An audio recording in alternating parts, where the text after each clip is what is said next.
Merci à tous d'être présents aujourd'hui pour ce webinaire sur la thématique Réussir sa démarche d'éco-conception. Donc, ce webinaire est proposé dans le cadre du programme régional d'innovation et de management par l'éco-conception, un programme régional qu'on nomme PRIME, qui existe déjà depuis 2015 et qui est proposé en partenariat avec les chambres de commerce et de l'industrie de la région Auvergne-Rhône-Alpes, plus particulièrement la CCI de l'Ain, la CCI de la Drôme et la CCI Lyon Métropole Saint-Étienne-Roanne. Ce programme est soutenu financièrement par l'ADEME et porté par le pôle éco-conception et les chambres de commerce et de l'industrie. Donc moi, je suis votre intervenant pour aujourd'hui. Je suis Florian Ribeiro, donc ingénieur conseil éco-conception et animateur de l'action PRIME. Je travaille pour le pôle éco-conception, mais dans l'animation de ce programme qui nous permet de faire ce webinaire aujourd'hui. Dans ce webinaire, je vais faire plusieurs parties. Donc, d'abord un rappel sur ce qu'est l'éco-conception. Ensuite, plutôt un focus sur les retours économiques. Et ensuite, la démarche d'éco-conception avec quelques exemples. Donc, la définition minimum pour faire de l'éco-conception, c'est celle-ci. Donc, penser aux conséquences environnementales dès la conception d'un produit ou d'un service avec une réflexion globale et donc sur l'ensemble du cycle de vie. On va prendre en compte dès la conception, on va essayer de réduire les impacts environnementaux en allant de l'extraction des matières premières, en passant par la fabrication, le transport, l'usage, la fin de vie. Donc, on va vraiment avoir une réflexion globale sur l'ensemble du cycle de vie, mais aussi multicritères, c'est-à-dire qu'on ne va pas regarder seulement l'effet de serre. Par exemple, les kilogrammes de CO2 équivalents. On va regarder aussi l'eutrophisation, l'acidification, l'écotoxicité, etc., etc. On va essayer d'avoir la vision la plus globale possible et d'éviter les transferts d'impact. C'est-à-dire que, par exemple, quand on va être amené à travailler et réduire l'impact de l'étape d'usage, par exemple, si on fait des choix qui vont réduire la consommation d'usage, mais qui vont entraîner un surplus de déchets en fin de vie et qui serait difficile à détruire, ça va pas être pertinent et donc il va falloir avoir vraiment une vision globale et réduire de manière générale l'impact environnemental et donc maîtriser ces transferts d'impact. L'éco-conception, c'est donc la partie environnement, comme je vous le disais à l'instant, mais pas que. C'est un compromis. Il ne s'agit pas de faire un produit qui soit le moins impactant pour l'environnement, mais qui reste sur une étagère. Il va falloir prendre en compte toutes les autres contraintes, tous les autres aspects d'un projet ordinaire, que sont les coûts, le respect du cahier des charges, les temps, les enjeux marketing, etc., etc. Donc l'objectif, c'est de faire un produit qui soit moins impactant qu'un autre et qui le remplace sur le marché pour réduire réellement l'impact environnemental. Je vous présente là rapidement une petite étude qui a été faite en 2008 sur 30 entreprises et je vais parler plus particulièrement des 11 cas les plus rentables de cette étude, donc une étude qui avait été commandée par le pôle éco-conception et réalisée par un organisme qui fait ce genre d'études. Donc on voit que pour les 11 entreprises les plus rentables, elles ont travaillé sur la réduction des coûts en matière première. Oui, parce qu'en fait, quand on va travailler sur la matière première, on va augmenter les marges et donc être plus rentable. On voit aussi que seulement 5 entreprises sur 11 ont utilisé la CV. La CV est pertinente, mais ce n'est pas tant la CV en elle-même qui est pertinente, c'est le fait de structurer la démarche qui va permettre ensuite à l'entreprise d'acquérir une certaine crédibilité lors de la mise sur le marché du produit. Donc, c'est vraiment le fait de structurer la démarche. Les normes et les écolabels, on voit seulement 2 entreprises sur 11 les ont employés. C'est pas une obligation. Sur la partie donc type d'entreprise et à quel cœur de marché, avec quel marché elle travaille, donc on voit que c'est les entreprises, les PME en B2B qui réussissent le plus leur démarche d'éco-conception. Une PME est plus agile, a plus de marge de main-d'œuvre. En B2B, parce qu'en B2B, on a vraiment le temps de présenter les effets, les réductions d'impact environnementaux comparé à un produit en B2C où le client a seulement 30 secondes, voire une minute pour se décider dans un rayon de supermarché. Donc voilà, donc les PME en B2B. Pour la suite, dans cette étude, il y a une question qui a été posée, qui est quelle motivation a emmené votre entreprise à faire de l'éco-conception? Et on voit qu'à 74%, dans 74% des cas, la réponse a été les convictions personnelles du dirigeant. Et seulement en second et en troisième plan, donc l'anticipation des futures réglementations et la recherche de nouveaux marchés. C'est donc, ça c'est une étude en 2014, dans laquelle on arrive aux mêmes conclusions que cette première étude que je vous ai présentée rapidement de 2008, donc vraiment l'initiative des dirigeants au cœur. On peut se poser la question alors, au final, le dirigeant, il se positionne comme un super-héros pour la planète et c'est vraiment ses convictions personnelles qui le poussent à emmener l'entreprise dans cette démarche. Mais lorsqu'on pousse un peu plus la réflexion, on se rend compte que le dirigeant est seulement à l'écoute d'opportunités pour l'entreprise et qu'il souhaite pérenniser son entreprise et que souvent ces questions sont demandées à des employés qui, en fait, lorsqu'on va leur demander d'où vient la motivation, ils vont avoir tendance à répondre c'est le directeur qui nous a orientés dans cette direction. Alors que derrière tout ça, il y a eu des échanges et la motivation et on va dire la source de cette motivation vient de plus loin. On se rend compte aussi que lorsqu'on fait de l'éco-conception, on va être amené à travailler sur toutes les étapes du cycle de vie et que les entreprises qui ont répondu à cette étude ont travaillé en majorité sur les matières premières et la fin de vie, que ce soit pour l'étude de 2014 ou l'étude de 2018. Dans ces deux cas, c'est sur ces étapes du cycle de vie que les entreprises ont travaillé en majorité. Par contre, ces étapes, donc cette étape d'extraction des matières premières, de fabrication, elles vont permettre d'avoir réellement un gain pour l'entreprise. Alors que si on travaille sur l'usage, on va plutôt créer un argumentaire et créer les gains clients. On va centrer la réflexion sur l'usage et donc préparer l'argumentaire final du produit, alors que le travail sur la fin de vie sera plutôt un gain pour les recycleurs. S'il faudrait théoriquement peser les efforts en matière d'éco-conception pour que ce soit un succès, ça serait à peu près ce que vous voyez sur le graphique. Par contre, ce n'est pas ce qu'il faut faire en réel. Il faut vérifier que l'étape d'usage soit vraiment la plus impactante et en priorité, il faut quand même travailler sur les étapes du cycle de vie les plus impactantes. Là, ce que je vous montre, c'est un graphique qui donne en théorie comment est-ce qu'il faudrait peser l'effort d'éco-conception. Au-delà des retours économiques, l'éco-conception va permettre d'améliorer l'image, d'augmenter la motivation et la fierté des employés, d'avoir une meilleure relation avec les clients. Il y a tout un tas d'autres retours que les simples bénéfices économiques. Si on regarde ce petit exemple, donc c'est un produit développé par LPG, produit qui sert à faire du palpé roulé, un produit anticellulite qui est vendu à des centres qui font des soins de ce type. L'entreprise a éco-conçu son produit et donc a réduit par plus de 2 le volume et le poids, a réduit d'un facteur de 5 la puissance absorbée, à un prix inférieur au modèle précédent et a créé des nouveaux clients et aussi a fait des remplacements de produits.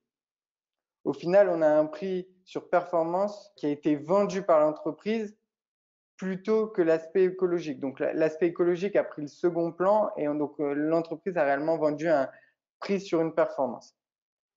Au final, on se rend compte que ce produit n'a pas eu le succès escompté parce qu'il a été tellement réduit que les clients, lorsqu'ils l'achètent, ils se demandent est-ce qu'il est aussi fonctionnel que l'ancien.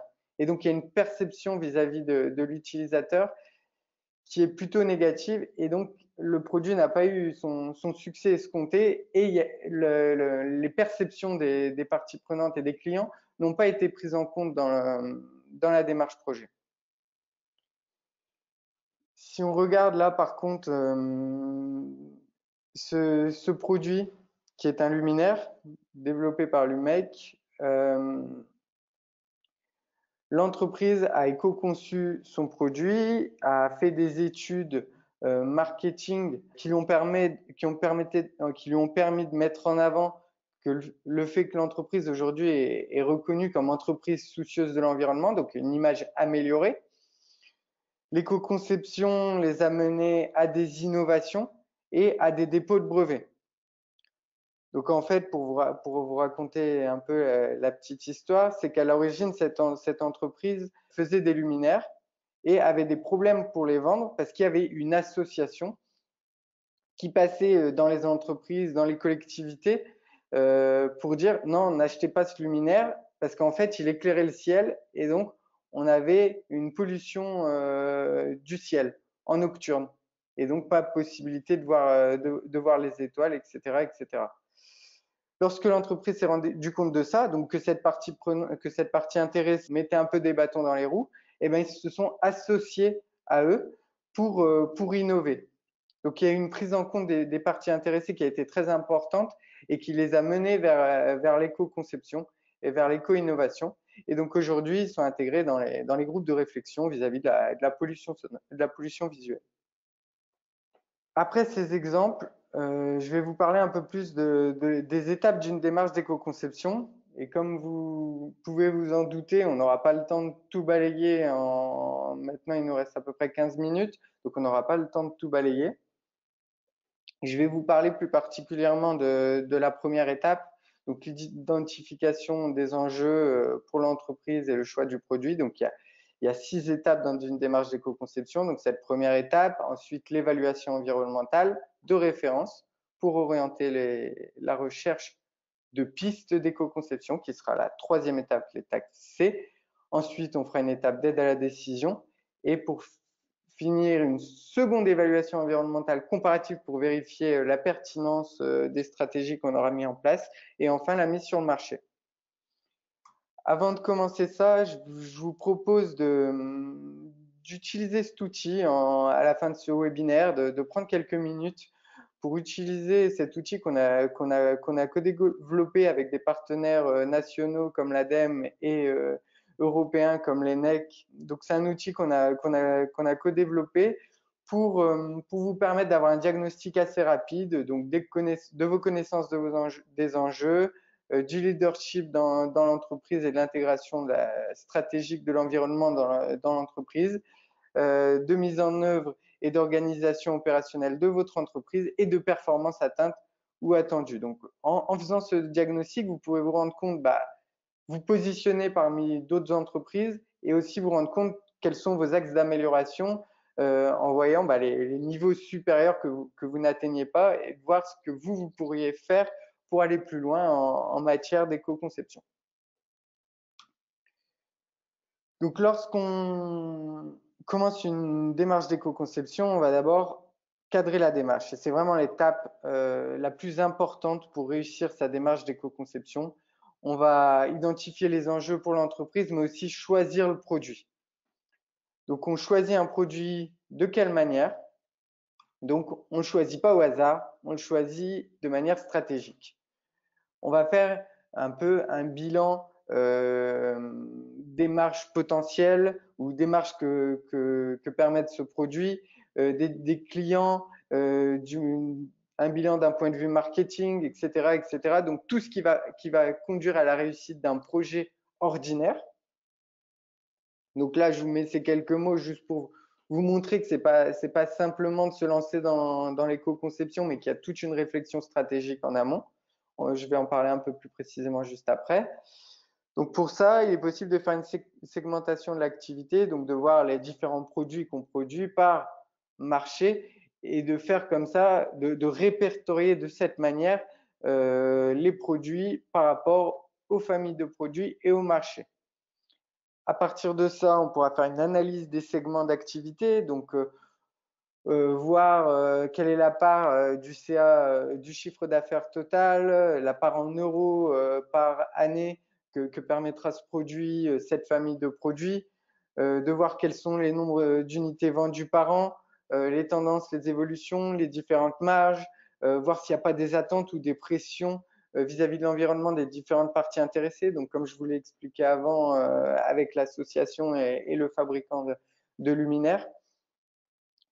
Donc là, l'objectif, c'est une fois de plus de répertorier et de savoir si on se lance sur ce produit, est-ce qu'on va s'attaquer au best-seller ou un produit plutôt anecdotique et du coup, le projet d'éco-conception n'aura pas le même enjeu derrière. Si on s'attaque à un produit anecdotique, on pourra prendre peut-être plus de risques, on aura plus de chances que si un échec, il n'y ait pas trop d'influence sur le reste de l'activité de l'entreprise. Mais par contre, l'objectif, ce sera après de démultiplier la démarche et d'aller sur d'autres produits et sur le reste de la gamme. Et donc, c'est dans cette seconde étape-là, donc la première, c'était choisir le produit. Et là, il va falloir se demander, bon, jusqu'à où on va aller, comment on va éco-concevoir, quelles sont nos capacités en interne et est-ce qu'il y a des opportunités à faire de l'éco-conception. En termes d'opportunités, on va avoir des opportunités, on va pouvoir répertorier les différentes opportunités en termes de marché, donc des clients, s'il est possible de les fidéliser, d'améliorer leur satisfaction, de faire de la pénétration sur des nouveaux marchés, etc., etc. On va prendre en compte le contexte, s'il y a des actualités médiatiques, de voir s'il n'y a pas une orientation tout simplement pour votre produit et d'un point de vue environnemental. On va essayer d'avoir une approche sur les coûts globaux. Donc, parce que parfois, quand on fait de l'éco-conception, on aura peut-être un produit qui coûte un peu plus cher, mais au final, peut-être que le client va s'y retrouver lors de l'usage, parce que les coûts réels lors de l'usage seront plus faibles et donc le coût global plus faible. On va voir quel est le positionnement par rapport à la concurrence, voir s'il y a des réglementations qui existent et qui vont orienter la conception du produit, voir si les sous-traitants sont par exemple force de proposition, s'ils ont une capacité, eux, de vous aider dans votre projet. Donc par exemple, j'ai en mémoire le cas d'une entreprise qui pour éco-concevoir a tout simplement mis l'ensemble de ses sous-traitants autour de la table, donc ce qui a quand même un certain risque parce qu'ils peuvent échanger entre eux et c'est peut-être pas toujours évident à faire. Et donc elle a mis tous ses sous-traitants autour de la table et leur a demandé comment est-ce qu'ils pouvaient éco-concevoir le produit. Je trouvais que c'était une entreprise qui n'avait pas beaucoup de marge de main-d'œuvre sur ses emballages. Et donc, elle a demandé à ses fournisseurs de travailler là-dessus. Donc, elle s'est servie un peu d'un manque de capacité en interne et a utilisé une opportunité externe au niveau de ses sous-traitants pour éco-concevoir.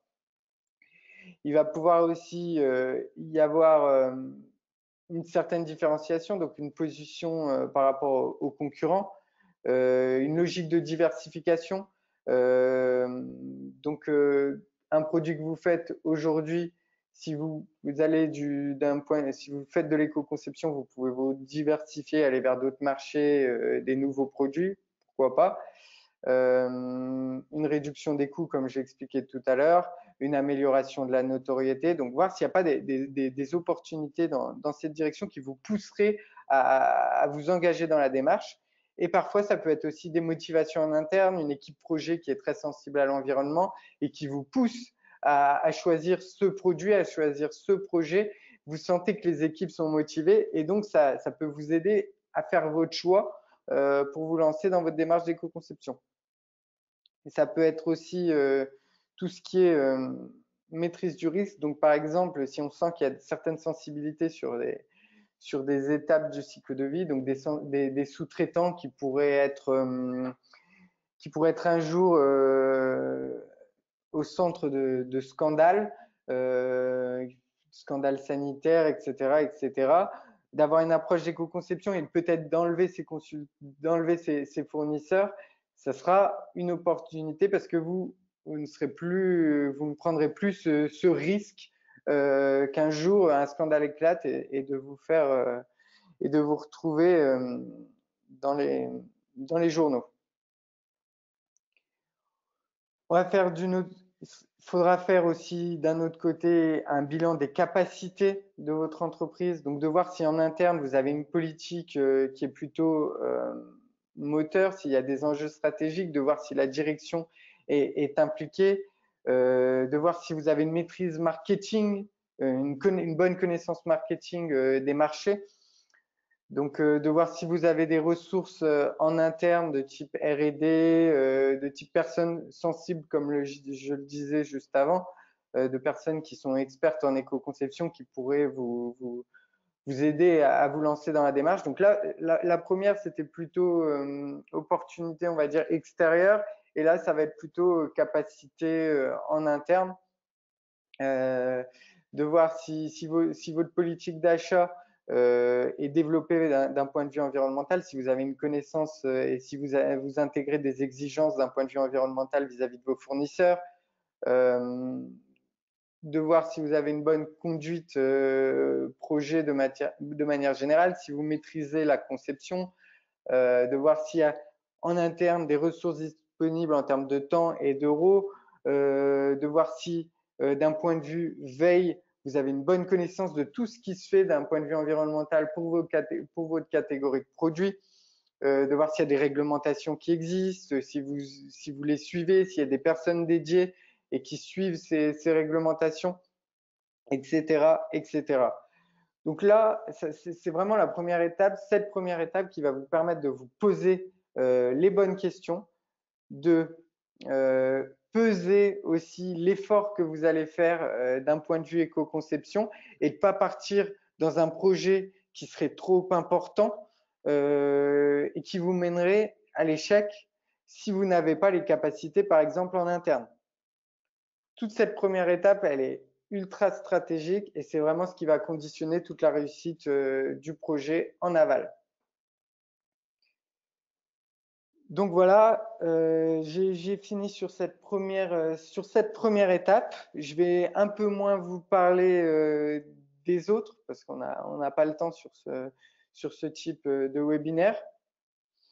La seconde étape sera une évaluation environnementale d'une situation de référence. Donc, on va voir où se situent les principaux enjeux environnementaux pour savoir dans quelle direction il faut plus travailler. Donc, de voir par exemple si l'usage et l'impact principal de votre produit, c'est dans cette direction qu'il va falloir travailler en priorité. Du coup, pour ça, il existe des outils d'évaluation, donc de type ACV simplifié, ACV, matrice d'indice écologique. Donc, par exemple, il existe Equalizer très simplifié, des outils d'ACV simplifié gratuits comme Bilan Produit, l'ADEME ou BI pour les emballages. L'ACV plus complexe avec des logiciels de type CIMA Pro, EIME, etc., etc. Donc, qui vous permettent de faire une évaluation environnementale plus ou moins simplifiée, plus ou moins complexe, avant de vous lancer dans l'étape suivante, qui sera la recherche de pistes d'éco-conception, qui est une étape un peu plus créative, où on pose un peu on va pas suivre nos habitudes, notre manière de fonctionner ordinaire, on va dire. Et on va être plutôt dans le brainstorming, dans la créativité. On va pouvoir avoir une implication donc des employés, mais aussi des fournisseurs, de toutes les parties intéressées qui sont autour du produit. L'objectif, c'est de trouver des stratégies pour réduire l'impact environnemental. Suite à ça, et pour faire cette étape, il existe aussi des outils de type guide, normes, l'écolabel. Les écolabels peuvent être utiles dans ce sens-là. Aussi, donc en regardant le référentiel de l'écolabel, on peut avoir des stratégies d'éco-conception. On peut utiliser des outils de type checklist, liste de substances et aussi guideline. Donc, il existe des outils et donc sur lesquels vous pouvez vous appuyer sur cette étape. Donc, par exemple, cette roue de Bretze, qui est une roue des stratégies d'éco-conception dans laquelle on répertorie l'ensemble des stratégies d'éco-conception par étape du cycle de vie. Donc, en suivant cette roue, vous allez être amené à chercher des stratégies qui pourraient correspondre, qui sont plutôt génériques et qui pourraient correspondre à votre produit. On va arriver, donc là pour vous expliquer un peu, donc nous, dans le cadre du programme Prime, il est possible de faire un diagnostic initial, donc dans lequel on va faire un bilan, donc plutôt la partie A, un bilan du contexte de votre entreprise, donc des pressions qui pourraient y avoir des parties externes, des réglementations qui pourraient exister, etc. Donc des capacités, des opportunités de votre entreprise. On va faire ce bilan et grâce à notre expertise sur le sujet et les connaissances qu'on a déjà acquis depuis quelques années, on va pouvoir se lancer dans la recherche de pistes d'éco-conception qui seraient pertinentes au vu de votre produit. Donc, on va pouvoir lister toutes les stratégies d'éco-conception et vérifier qu'elles soient pertinentes dans votre contexte d'entreprise. Et donc, à ce niveau-là, en fait, on va faire un peu de l'étape A, de l'étape B, de l'étape C, de l'étape D et faire un bilan là-dessus qui vous permette de vous projeter dans une démarche d'éco-conception qui vous empêchera pas après de refaire une évaluation environnementale si nécessaire pour valider certaines orientations, qui ne vous empêchera pas de refaire des recherches de pistes d'éco-conception. Mais disons que c'est un bilan qui vous aidera à vous lancer dans votre démarche d'éco-conception, une première étape. Donc voilà. Donc je vous dis cette étape, donc elle prendra aussi l'étape d'aide à la décision. Ce diagnostic initial prendra aussi l'étape d'aide à la décision en compte, parce qu'en fait, dans l'étape d'aide à la décision, on va prendre les pistes d'éco-conception qu'on a définies, qu'on a recherchées, donc qui sont plutôt donc d'un point de vue qui sont prises en compte d'un point de vue environnemental, qui sont réfléchies d'un point de vue pertinence environnementale, et on va les challenger vis-à-vis des autres contraintes et du contexte de l'entreprise. Et donc, on va faire un peu un gain environnemental versus contrainte de l'entreprise pour vérifier et choisir les stratégies d'éco-conception vers lesquelles vers lesquelles il est plus pertinent que l'entreprise, que vous lanciez.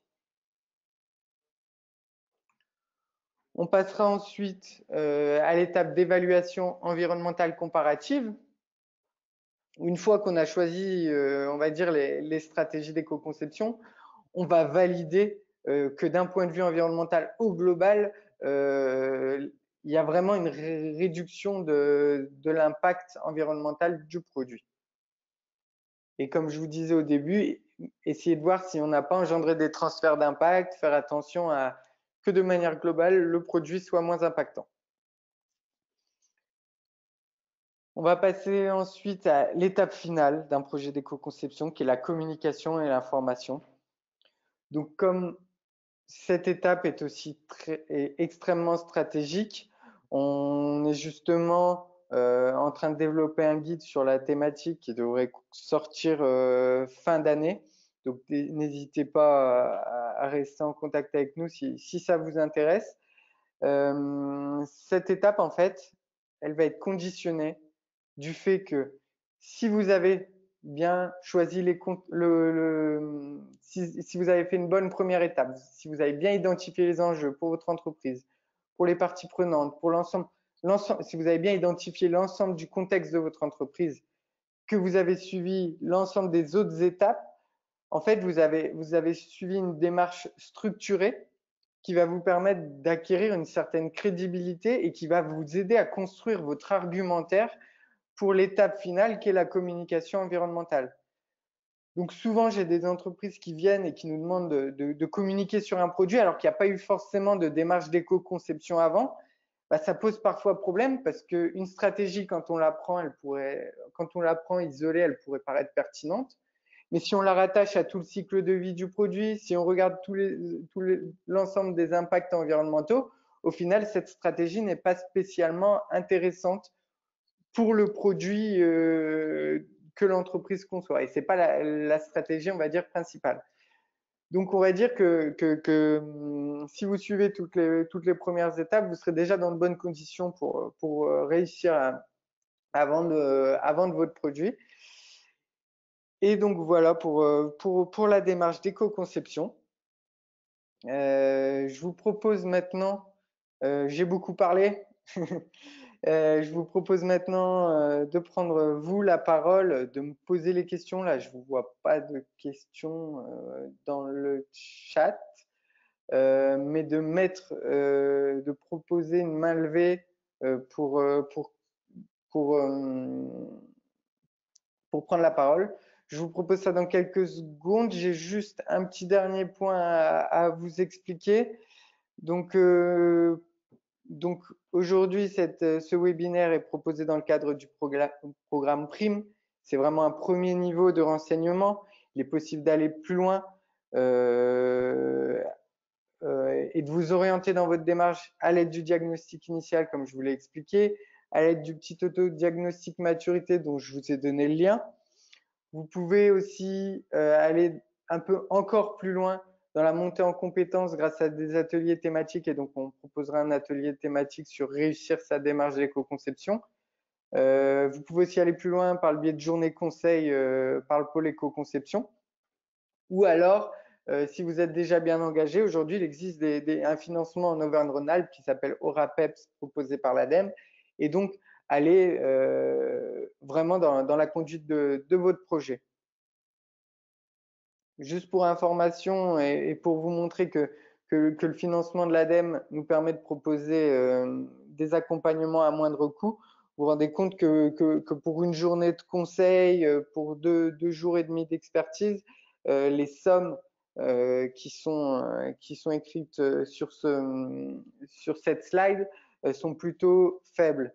Donc c'est vraiment cet objectif de cette collaboration et de ce programme, c'est de nous permettre d'intervenir dans votre entreprise, que ce soit le pôle éco-conception ou la chambre de commerce et de l'industrie, pour lever les freins et vous aider à engager une démarche d'éco-conception.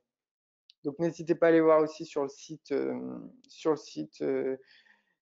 le lien qui est en bas pour avoir un peu plus d'informations. Je vous remercie vraiment pour votre participation et à très bientôt. Bonne fin de journée à vous.